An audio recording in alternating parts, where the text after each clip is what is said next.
I am certainly glad to see y'all smiling faces today. I'm certainly glad for you visitors that are here today. It's a blessing as a young pastor to be able to see visitors in a little country church. I am absolutely just amazed at how sometimes he can take a rough morning and turn it into a beautiful afternoon. He's already well on his way of doing that today, I can assure you. After putting up with family members last night and twins getting hurt last night and football parties last night and not sleeping last night, it's just been, this is just great, man. I finally get the chance to just spend some time with you guys in here this morning. And I do appreciate you being here. But this morning, I want the Lord to just really bless you in a way that maybe you never have been before. For those of you who've never been here, I'm glad you're here.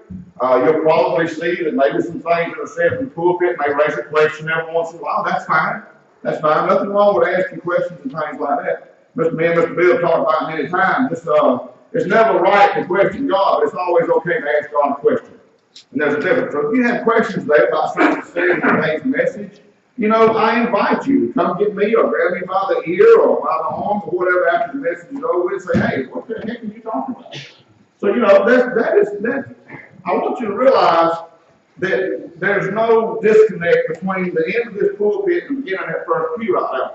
I want you to understand that. I want you to be able to come to me and talk to me about things. So I just invite you for that. I want to ask you a question this morning. It's a very serious question. And I hope that you can't sit there and be comfortable if you can't answer it the way you really need to. My question for you this morning is, do you like your faith? Do you like your faith? It sounds simple enough, but if you really dig into it, I want you to ask yourself this series of questions. Think about that question and let it build into some other questions. Do you like your faith? Do you have a faith right now that you are ready to take to your death? Do you have a faith right now that you're comfortable enough with? Do you like it enough to be able to invite in your last day? A lot of this is stemming, of course, from the fact that this afternoon at 2 o'clock we have a funeral here at Loco Baptist Church. And as Brenda and I talked about this a while ago, I don't like doing funerals. I don't know of anybody that would like doing a funeral. But it's one thing a funeral does. It brings reality to the surface. It brings reality to the surface. I'm not going to say you people. I won't say it that way, but I am going to say this. People, in general, live in a cloud of denial about what reality is. How many people do you know really think about the importance of being prepared for their death? Being prepared in their faith for their last day. I got another couple of questions. Do you like your faith enough now to be able to walk up and tell somebody about it? Do you like your faith now enough to where you know if you're in a work environment and you are approached by somebody and they say, no, you can't mention his name here, that you will, one, stand up for him, or two, walk away? How well do you like your faith this morning? Let me tell you something. There are many, many different types of faith. Many different types of faith. People have faith in not only many different types of things, but many, many different types of religions. Many, many different types of doctrines. Coney and I have talked about the different types of doctrines. We've talked about some different denominations and things, even in this church, on like Wednesday nights or Sunday nights. And we try to clear the air. And we're always up for talking about different beliefs. You better be very careful what you have your faith in. You better be very careful what you have your faith in. And is your faith the faith that you're ready to take to your grave? Let me tell you something. If I don't introduce this message in this way, there'll be a lot of people that sit in this church this morning, they'll hold on, and they'll kick back, and they'll be ready to get out of here at 12 o'clock, 12:31, whichever one deems best by the Lord, to everybody leave. But the point of the matter is, if I don't at least just try to grab an earlobe right now, this is my chance. This is my chance. Is somebody in here interested in the importance of how well you like your own faith? Let me tell you something. It don't matter how somebody else likes your faith. You ain't got to ask for theirs, and they ain't got to ask for yours. In the end, you're going to only have your last day, your faith. You're not going to have anything else in this world. You're not going to have family members that can help you. You're not going to have a bank account that can help you. You're not going to have a certain conviction that you've been going through for a certain period of time that's really been bothering you to help you. You won't have any of these things. You'll only have your faith. So if you have the faith this morning that allows you to be going up while the body is going down, that's the reality. That's the reality of the type of faith we're talking about. I want to ask you a question this morning when we get started. First of all, I want to ask you a question: where does your faith come from? I'm not looking for audible answers. But I am going to say this. Turn, if you will, to the book of Hebrews 12 and 22. And I'm going to turn with you today at the same time. I ain't got it marked yet. Hebrews 12:22. Stephen, help me. Tell me what's on each side of Hebrews. If you find what there, where you need to go, where you need to go. Help me, Stephen. Help me, Stephen. It's like to have James afterwards, and Philemon before. And how does that come out? Philemon. Philemon. Okay, that's good. Hebrews chapter 12, verse 2. I'm going to read something for you. What did I say? Hebrews chapter 22, verse 12. Hebrews chapter 2, verse 12. Turn that screen on, Jimmy, so we can see. Just 12, 2 right behind it. That's the one I'm talking about. Right up. 12 and 2. Look, I'm trying to concentrate on how I'm going to present the thing. Which verse ain't got nothing to do with it? You let me talk. Now, is that up there for you? Yeah, leave it up there. Put it up there. Put it back down for me. Hebrews 12:2. What it was too many twos. See, if I left out the little colon thing, it could have been Hebrews 1:2. Or Hebrews chapter 122, which we don't have that in Hebrews. We have that in Psalms, maybe. So I don't know where I'm at. Hebrews 12 and 2. Hebrews 12 and 2 says this. Fixing our eyes on Jesus, the pioneer and perfecter of our faith.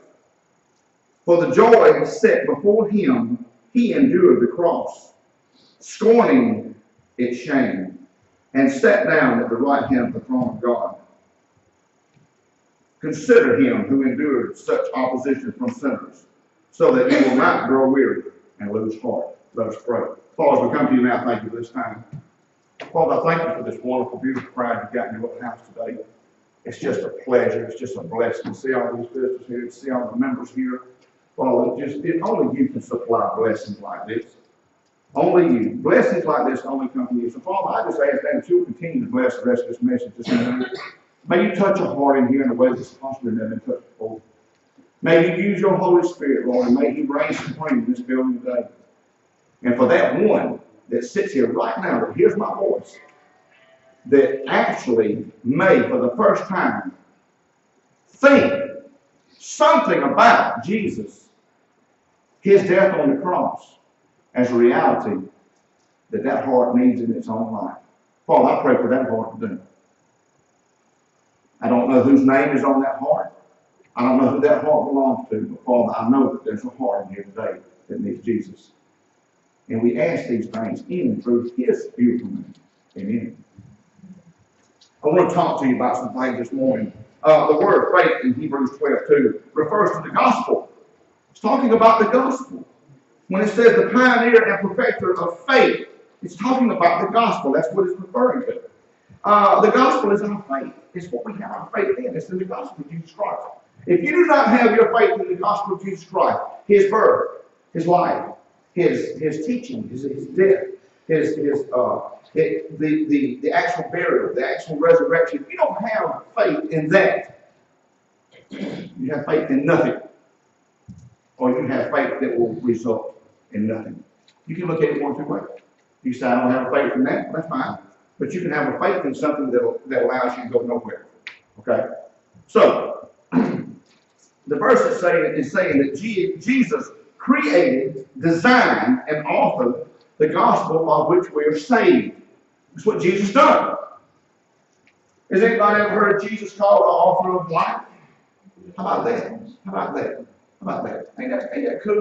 He is the author of our life. You know what? He's the author of every life sitting in this church today. Whether you believe in him or not, whether you trust in him or not, whether you think that the very existence of Christ Jesus on this earth meant anything to you, it does not matter. He is still the author of your faith. Just because you don't believe it does not mean it's not true. Understand that. I want to talk to you today about two different results of faith. I want to talk to you about some results of a faith that don't know him, and then some results of a faith that does know him. Now, this is where it gets kind of uncomfortable for some people, because whether you believe it or not, there's a lot of people that sits in church today that don't have the faith they need to go to heaven when they die. You probably don't like the way that sounds, but I'm sorry, it really is a reality. There are a lot of people in church today that do not have the faith that they need to go to heaven when they die. The reason because of that is because they've spent all their whole life churching themselves, or being churched, or saying things when they were supposed to say things, or singing a song when they were supposed to sing a song. It is a reality that there are a lot of people in church now that if I were to walk up to you right now on a street corner somewhere and say, hey, are you going to heaven when you die? Even a lot of people in church is going to say, I hope so. That is a reality. I'm not talking about anybody specifically here. But you know what? There are a lot of people in here that if you got caught off guard, you may say the same exact thing. You may say the same exact thing. Now, I'm going to ask you this. I'm going to say that there are two different types of faith. There is a faith that is only made by Christ Jesus, period. He creates the faith. He is the founder of our faith. He is the founder of our life. He is the perfecter. Not only did he create the faith, he perfected our faith in his death, burial, and resurrection. But there's also a man-made faith. There's a man-made faith. Do you know where that comes from? That comes from in here. That comes from in here. Do you realize that man creates his own faith sometimes from inside, between his ears? They say the game of golf is played more in the 5.5 to 6 inches between a man's ears than it is on any golf course that's ever been. You know why? Because that's where the reality takes place in golf. It's not how big you are, how little you are. We've seen professional golfers that's knee-high to it. Anybody remember Ian Woosnam? Anybody? Scott, you know Ian Woosnam? Ian Woosnam was like, what, 5'4"? Something like that. He was short, little bit thing. He used to have a phrase. He says you have to slog it. He was foreign. He says you have to slog it with your right hand. Ian Woosnam had a certain way that he swung the club, that he does something with his right hand, and Ian Woosnam, only 5'4", could just crush the ball. Just kill it off the tee. He won one of the Masters. He won one of the Masters. It was way back. It was like, I don't know, like a long time ago. Like when racing was young. You know, I mean, like that, you know. I don't know. What year was it, racing? That's all. But Ian Woosnam of stature was very small. But you know what he done? He won a very big event. Now, if you take him and you compare him to somebody like a Bubba Watson or Jim Purdy or whatever, tall, lanky, winds all up, does all kind of crazy things, you know, with the back swing and all that. It makes no difference what your stature is. The game of golf is played more between the ears. If you have it together here, you'll have it together out here. If you never play golf, I'm sorry. You know, you're missing out on the point. I'll come up with something else. Cookies? Maybe. No, cookies. No. Makes no difference. Even I can make cookies. The point of the matter is man creates so many things inside here that can actually affect what's going on here. You see how it is, y'all? No? Yeah, you know, yes. Okay, I'm gonna be nice. I'm gonna be nice. I don't know who to be nice to. The point of the matter is this. If you have created your own faith and you're comfortable with your own faith, and it does not include Jesus Christ, I'm sorry for you, because if your time comes, you will not know him. And without knowing him, you will not go to be with him. And without going to be with him means you'll go somewhere else. That don't change. I don't care where you created your faith, where it comes from, or how much you think you are not, I promise you, what you think you are in Jesus' eyes. You are nowhere near what you think you are in Jesus' eyes. And if you think for 1 second that faith that you have created because you think you're a good person, or you think you've done this, or you think since you've been coming to church, since you was behind to a gym brother, everything's going to be all right. I'm sorry, that is not saving faith. I got saved when I was 40 years old. 40 years old. For whatever reason, God saw fit to keep me. I don't know why. We'll figure it out one day. It may be because I'm running my mouth, and there's one person in this church that needs to hear it today. Praise God, if one person listens and is changed by what God waited 40 years to do to get started. That's just how he works, okay? Let me explain something to you. At 40 years old, I became saved. Really saved. I really have that faith that's going to take me to be with him when I leave here. I really have that faith. I can't prove it to you, but I don't have to prove it to you. All I have to do is know it in here. That's the kind of faith I'm asking you to have. If you don't, then that means that the day that I turn 40 years old, you could have been in church for 40 years, and it goes nowhere. Absolutely nowhere. I'm like Marty. It's all.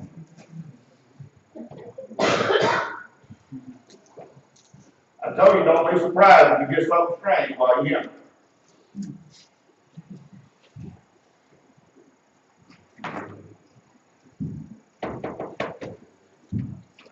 Whoever made it where the church had to be a certain series of events, had to in a certain period of time? Where'd that come from? Steve, did you bring that in here? I don't know what you're talking about. Okay.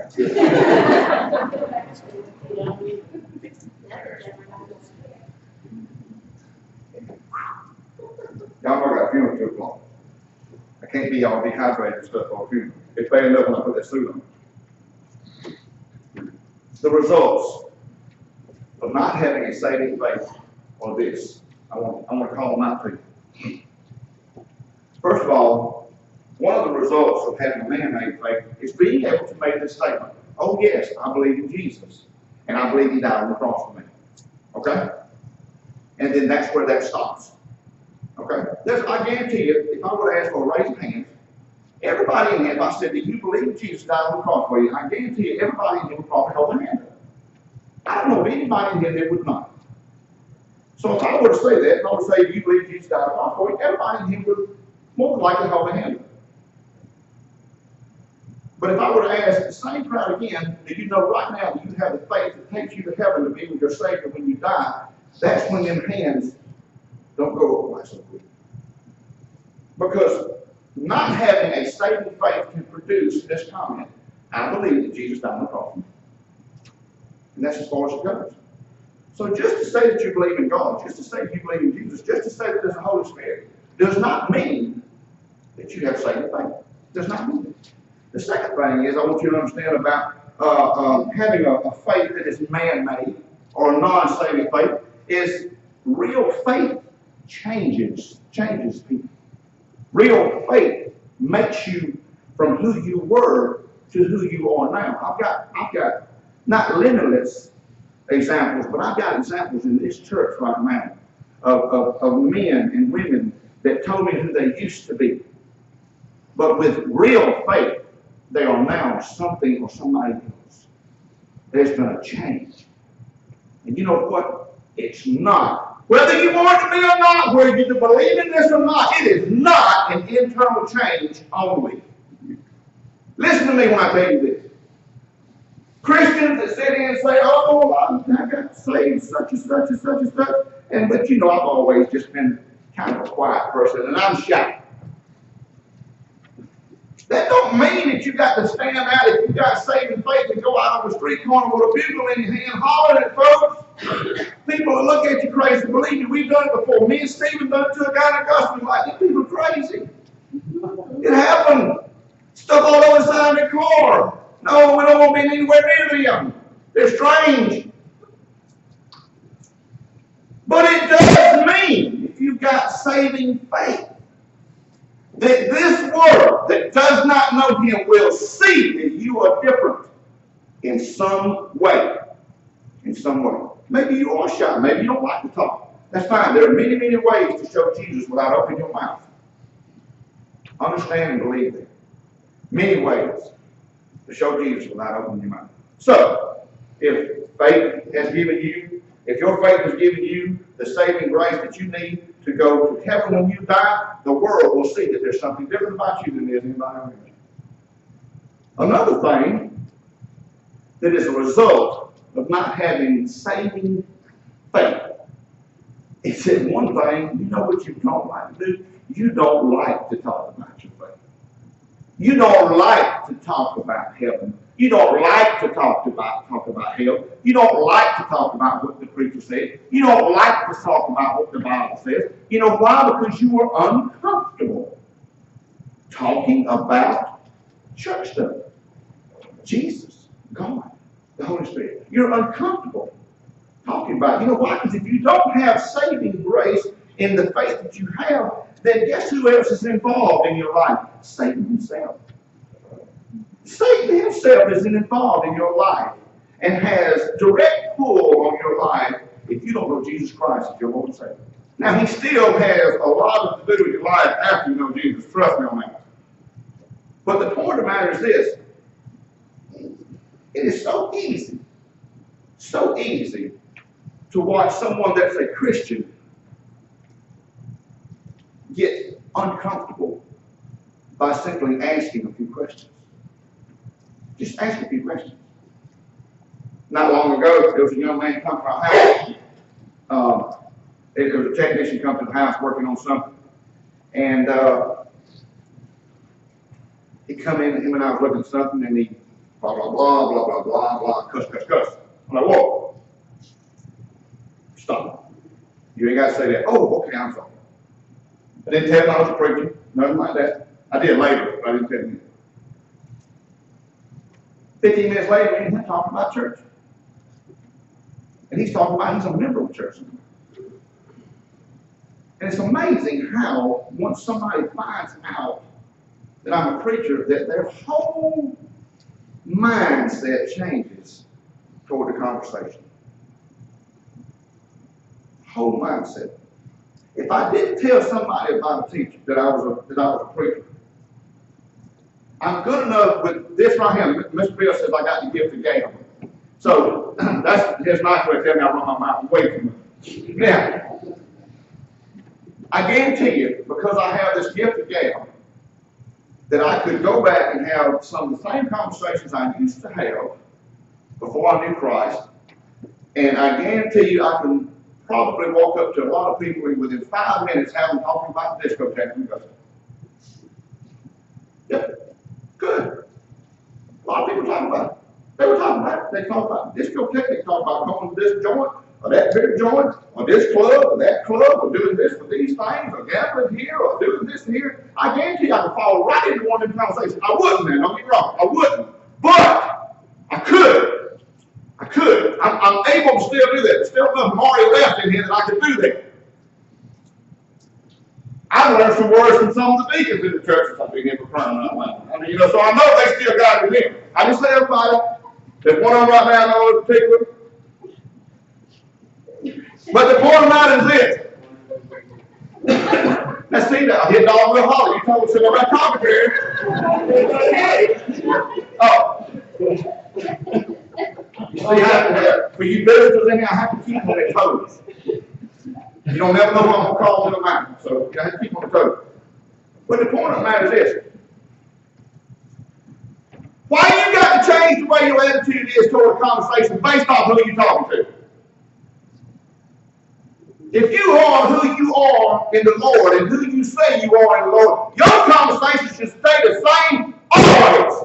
Should never change. It should never be altered by who you're talking to. It should never be altered by who you're around. It should never be altered by who you're looking at, what you're looking at, where you're looking at, or what you're doing. The conversation stays the same if Jesus is in the heart.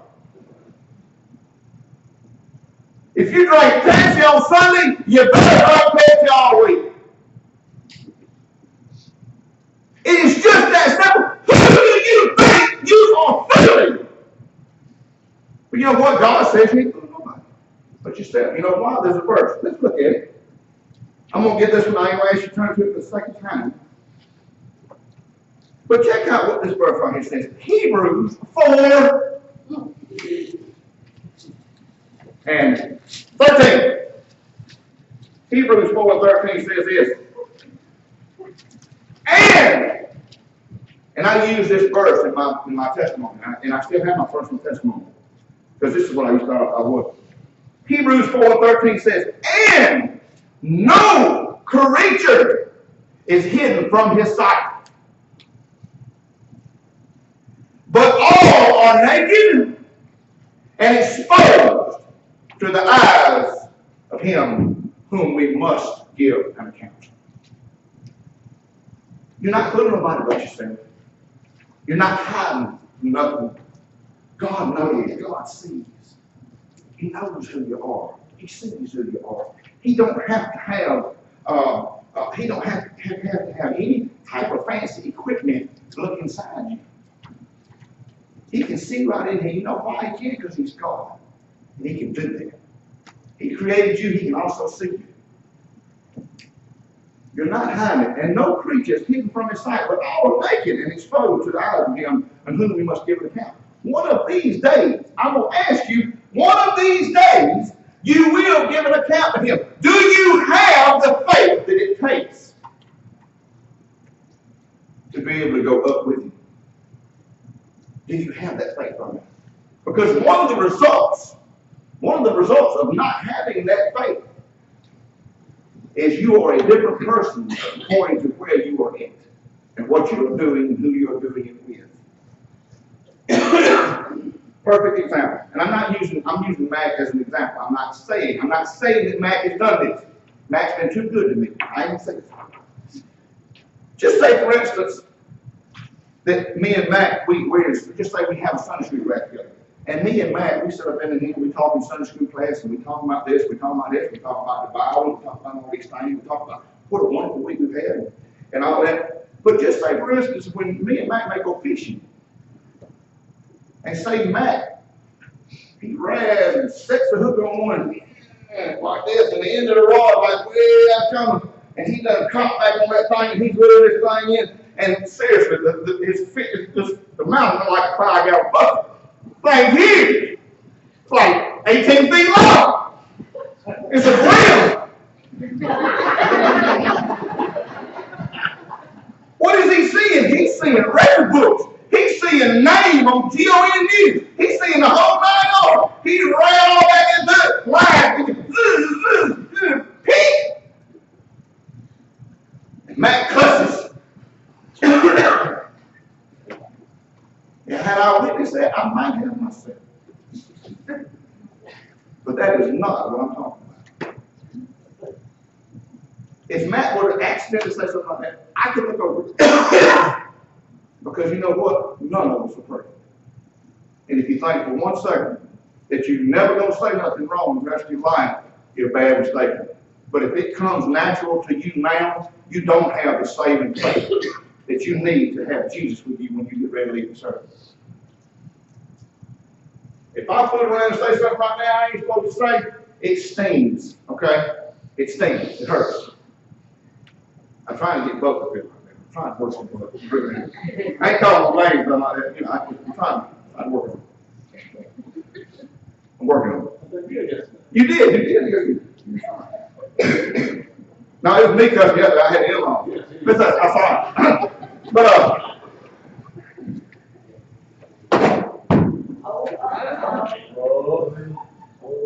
he wants me to read something.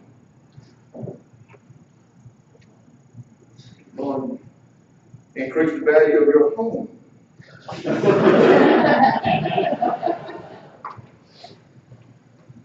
How about increase the value inside you so you go to the right home? How about that? How about, let's look at the results of real faith. I'm going to call these out to you. I don't want you to take the time. I do want you to hear what is being said. Right after the verse it says that you're not hiding from God, Christ follows up in another book, in another chapter, in Galatians 2:22, it says this, and this is if you know who wrote the book of Galatians, folks, give you a chance to read. You said, who wrote Galatians? Paul. There you go, now he's back on track. Galatians 2:20 says this. Paul is speaking and he says, I have been crucified. What Paul's saying? I have been crucified with who? With Christ. It is no longer I who live, but Christ who lives in me. Well now, Paul is putting this thing on another perspective here. I have been crucified with Christ. It is no longer I who live, but Christ who lives in me. And the life I live in the flesh, I live by faith in the Son of God, who loved me and gave himself for me. How dare you call yourself something when you are truly not? 1 Timothy 2:3 says, this is good, and it is pleasing in the sight of God our Savior, who desires all people to be saved and to come to the knowledge of truth. You know what comes with that knowledge? Let me tell you what comes with that knowledge of truth. If you truly know Christ as your Savior, there's some things that come along with that. First of all these words start with an S. You will be serious about your relationship with the Lord. You will be sincere in everything that you say. You will be secure in answering the question, are you going to heaven when you die? And you will have strength in times of adversity. That's the results of having real saving faith. Now there may be more. I'm sure there is. But for those four right there, ask yourself if you have all of these four in life. Because you don't get to pick and choose, okay? Now you may be stronger or weaker in some of the others, but you don't get to pick and choose. If you know Jesus Christ as your Lord and Savior, you should be serious, you should be sincere, you should be secure, and you should have strength. And is any of this based off who you are? No, it's not. It's based off of who He is and what He's done. That's what having saving faith is. That's if I ask you your question again, do you like your faith? You say, no, I don't like my faith, because my faith is man-made. I like the faith I have in Christ Almighty that died on that cross for me. That's who I have my faith in. The last verse, and we get ready to close, is John 3:30. John 3:30, I'm going to turn there right quick. We're going to read this, and we're going to call it a day. John 3:30.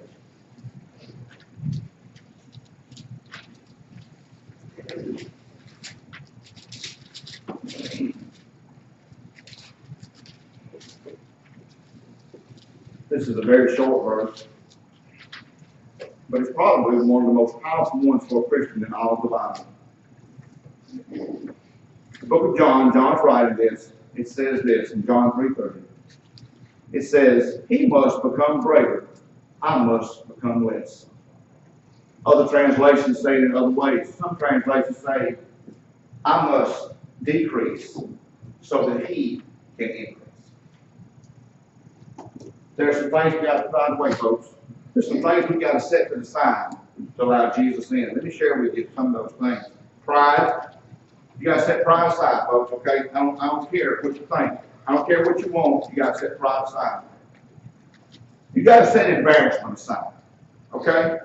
You got to understand right now, if you're embarrassed because of Jesus, that means Jesus is going to be embarrassed of you. Okay? That's what that means. It's very simple. It's very simple logic. You've got to put aside shame. And let me tell you how you know you got to put aside shame. It don't matter if you've hidden something from the world. Remember, God sees everything about you.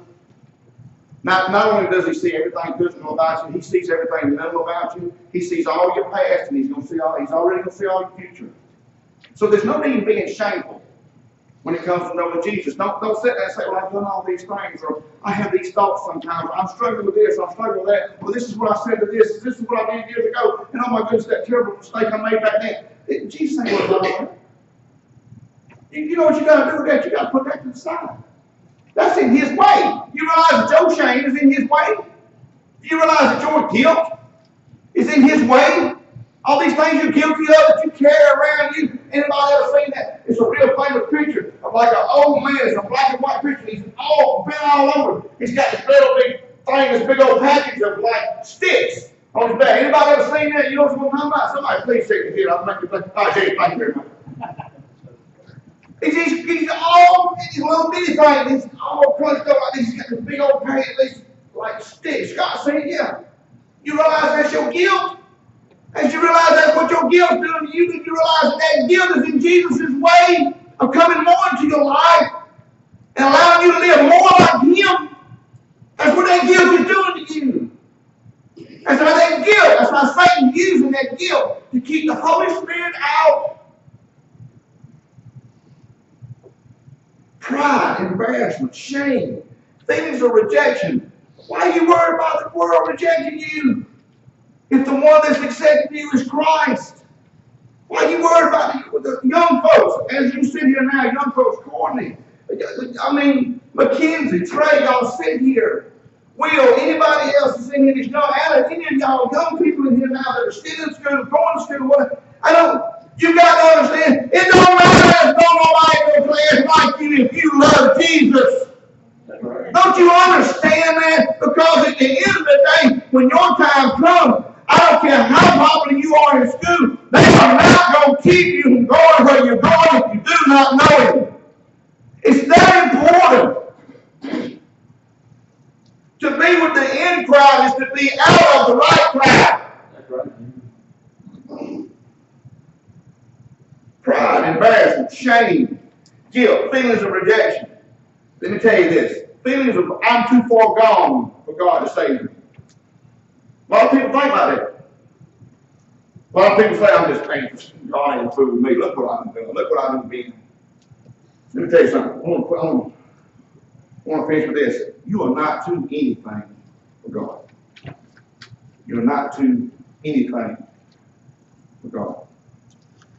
Whatever you've broken, he can fix.